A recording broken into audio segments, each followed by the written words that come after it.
মানুষ পৃথিবীর সব কষ্ট সহ্য করতে পারে, কিন্তু একটা কষ্ট সহ্য করা কখনো সম্ভব নয়।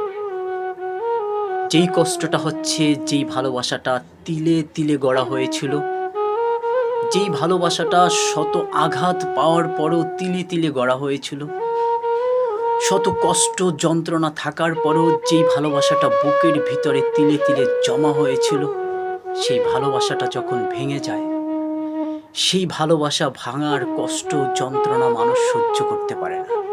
এমন কি ক্ষতি হতো যে তুমি আমার কাছে থেকে গেলে? কি এমন ক্ষতি হতো? আজকে না হয় আমার একটা চাকরি ছিল না, টাকা ছিল না, মোটা অঙ্কের টাকা ইনকাম করতে পারিনি, এই জন্য তুমি আমাকে ছেড়ে দিয়ে গেলে। এখন আমি দুটি জিনিস, দুটি বোঝা বহন করছি। এক হচ্ছে হারানোর কষ্ট যন্ত্রণা, আর এক হচ্ছে অর্থের পিছনে ছোটা শ্রম। আর তুমি যদি থেকে যেতা, আমি নিশ্চিন্তে কষ্ট করতে পারতাম, আমি প্রচুর পরিমাণ তোমার জন্য শ্রম করতে পারতাম তুমি যদি থেকে যেতা। কিন্তু তুমি আমাকে এই খারাপ অবস্থা পরিস্থিতি দেখে তুমি আমাকে ছেড়ে দিয়ে গেলে। শোনো, ভালোবাসা হারানোর যন্ত্রণা, কষ্ট এত পরিমাণ যন্ত্রণা দেয়, কারো কাছে বলা যায় না, কারো কাছে প্রকাশ করা যায় না।